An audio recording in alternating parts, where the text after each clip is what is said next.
안녕하세요. 미국 사는 진돗개 도리입니다. 도리는 할로윈을 맞이해서 앞집 블루한테 할로윈 트리스 받았어요. 그래서 캔 사료를 받았는데 사실 블루도 약간 피키해요. 이게 입맛이 까다로워서 이렇게 안 먹는 것들이 있는데 요 캔 사료를 안 먹어가지고 도리를 준 거예요. 근데 도리는 잘 먹더라고요. 여름이도 잘 먹고. 그래서 근데 정말 신기한 게 도리가 안 먹는 건 또 블루가 잘 먹고 블루가 안 먹는 건 도리가 잘 먹고 이런 것들이 있어요. 여름아! 그래서 너무 잘 됐죠. 맞아요. 그 트릿을 받고서 여름이도 주려고 이렇게 불렀습니다. 그런데 여름이도 사실은 웬만하면 다 잘 먹어요. 근데 사료를 좀 타더라고요. 그러니까 여름이가 먹던 거가 요즘에 잘 안 나와가지고 이렇게 사료를 한 2번 정도 바꿔줬는데 2번째 바꾼 사료는 좀 안 먹었어요. 그래서 다시 또 바꿔줬는데 그건 또 잘 먹어가지고 정말 좀 다행이에요. 그러니까 사료가 작은 걸 사면은 사실 뭐 안 먹어도 그게 상관없는데 좀 큰 푸대를 사면은 그게 좀 문제가 되죠. 안 먹으면. 근데 다행히 또 여름이 사료를 도리가 좀 좋아해요. 그래서 여름이가 안 먹어도 사실은 크게 걱정될 건 없는 것 같아요. 도리 주면 되는 거니까. 그리고 이제 여름이가 그 안에 도리가 없을 때를 좀 아는 것 같아요. 그래서 둘러봐가지고 저 안에 도리가 안 보이네? 그러면 가까이 다가오더라고요. 문 열라고. 그리고 할로윈 하루 전날에 주말이었는데 너무 날씨가 좋은 거예요. 그래서 이날도 바깥에 나가야겠다.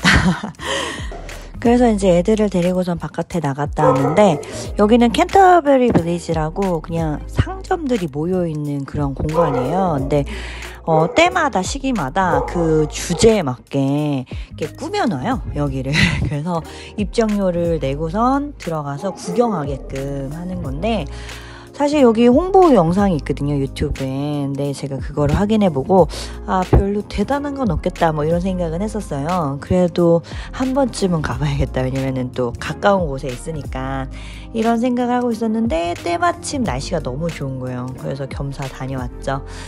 티켓팅은 보통 온라인으로 해요. 그러니까 시간대별로 구별을 해서 입장을 할 수 있게끔 그렇게 판매를 하고 있는데 현장에서도 물론 구매는 돼요. 근데 이제 입장에 제한이 있을 수 있으니까 개런티를 확보하기 위해서 이제 대부분은 온라인으로 티켓을 구매해서 가죠.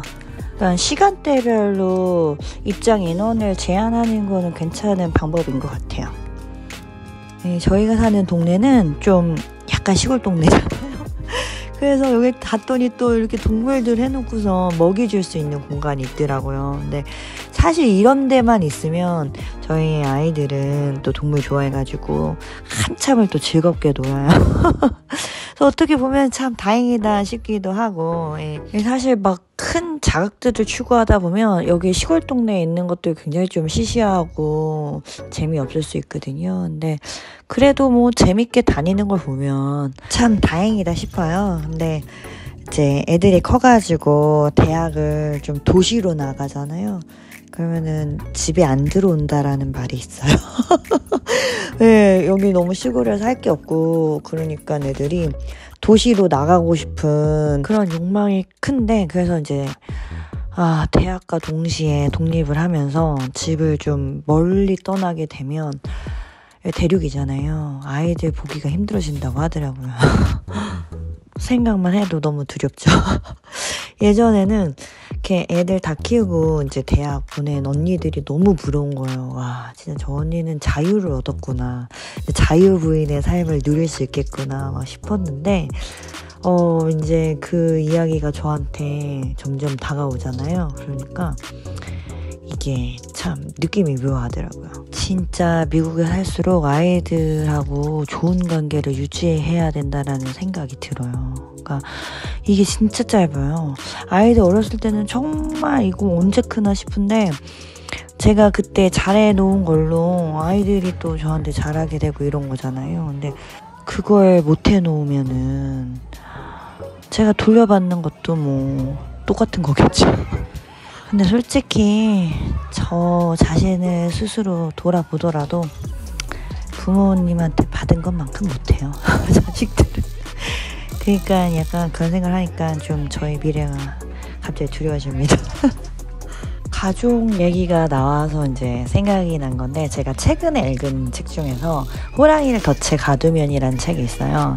사실 이제 이 책은 영어 책을 읽으려고 샀거든요. 그래서 원문으로 먼저 읽고 좀 답답한 거예요. 그 책의 내용이 영어로 읽으니까 다 와닿지가 않아서 이거는 그 한국말로도 한번 읽어봐야겠다 해서 이제 한국어로도 읽었거든요. 근데 너무 좋았어요. 그러니까 이 책이 한국에서도 베스트셀러고 되게 유명한 책이에요. 왜냐면 작가가 한국계 작가인데 미국의 뉴베리상이라고 있어요. 그러니까 아동 청소년 문학계의 노벨상이라고 해요. 굉장히 좀 권위 있는 상인데 이 상을 수상한 거야, 전년도에. 되게 유명한 책인데 이 책이 이제 여러분 읽어보시면 정말 좋을 것 같아요. 그러니까 되게 한국적인 책이고, 왜 해와 달이 된 오누이 그 이야기 아시잖아요. 우리 전래 동화, 그러니까 구전되어 온 민담, 이게 들어가 있어요. 이게 전문이 들어가 있거든요. 근데 이거를 모티브로 되게 창의적으로 그려냈어요. 그래서 이게 한국 사람들이 읽으면 정말 한국인의 정서거든요. 근데 이거를 이제 다른 나라 사람들이 읽었을 때 너무 참신하고 새로운 게 되는 거죠. 그래서 저는 이 책을 읽으면서 그런 걸 경험했거든요. 정말 아이들한테 한국적인 문화와 정서, 역사 이런 것들을 계속 좀 유지시켜줘야겠다. 이게 아이들한테 정말 큰 자산이 된다. 그러니까 물론 저는 이런 생각이 확고하긴 했어요.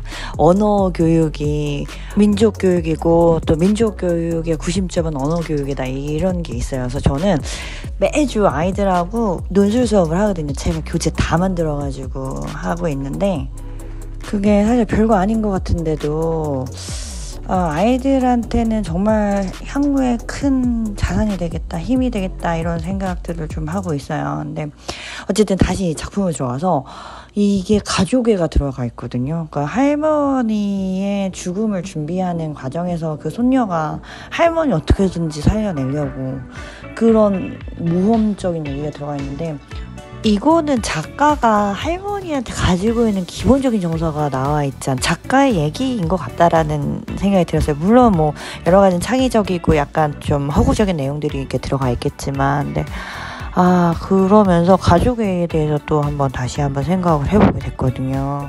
또 이제 한국에 계신 친정엄마, 부모님 생각하느라고 되게 많이 울었어요. 저는 되게 좋게 읽었어요. 거기에 플러스 이 소녀의 성장 이야기가 담겨 있는 거거든요. 근데 또 소녀를 보면서는 저희 또 맞이 춘기가 많이 생각이 나더라고요.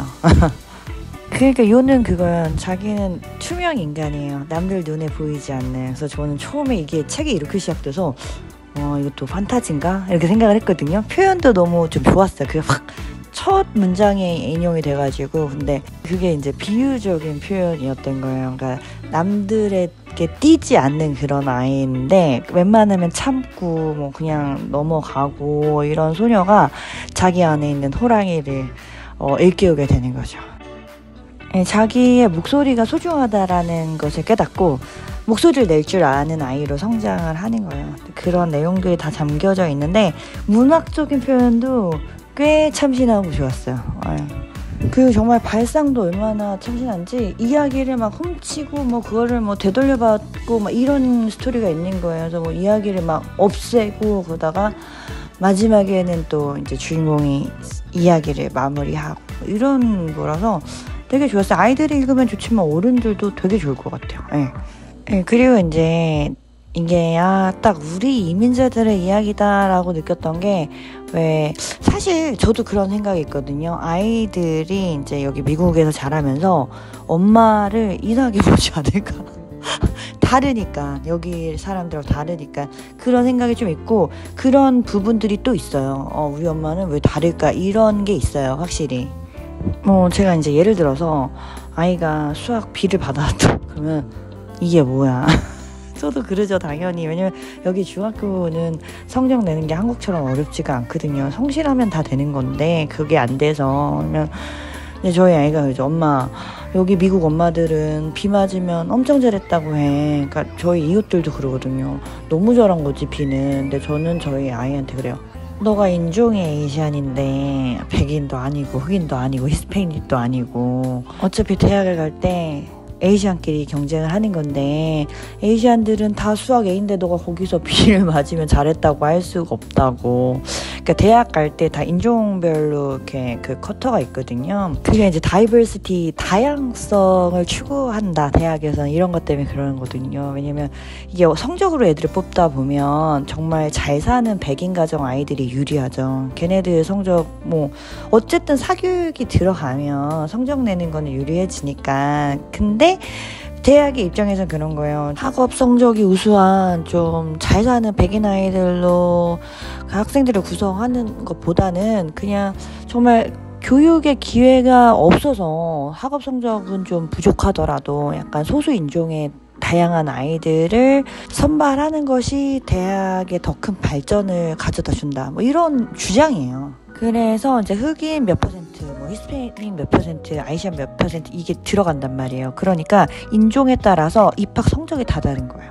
이게 차이가 크게 날 수도 있는 거죠. 그래서 어떻게 보면 이게 정말 평등한 건가? 차별은 아닐까? 이런 의견이 당연히 나올 수 있어요. 특히 이제 에이시안 쪽에서는 더 그럴 수 있죠. 그러니까 뭐 어떤 에이시안은 나보다 못한 애들 하버드 다 붙었다고. 정말 이런 일이 가능할 수도 있는 거고. 그래서 이제 막 방송에서도 그래요. 이렇게 흑인이나 뭐 히스패닉이 우리한테 너무 불리하다, 대입 제도가 이렇게 나오면 여기 또 미국 애들은 너희들 아시안처럼 공부하고선 그런 말을 해라 뭐 이러기도 하거든요.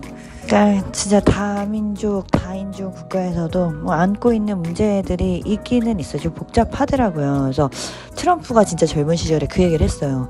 야, 교육받은 흑인으로 태어나는 게 더 유리하다. 그랬더니 또 흑인들은 와, 또 어떻게 저런 말 하냐. 흑인들이 여기 사회에서 뭐 부당하게 핍박받는 게 얼마나 많은데 야, 자기네들도 힘들 거다. 우리네들 핍박하느라고 이렇게 얘기도 하거든, 농담처럼.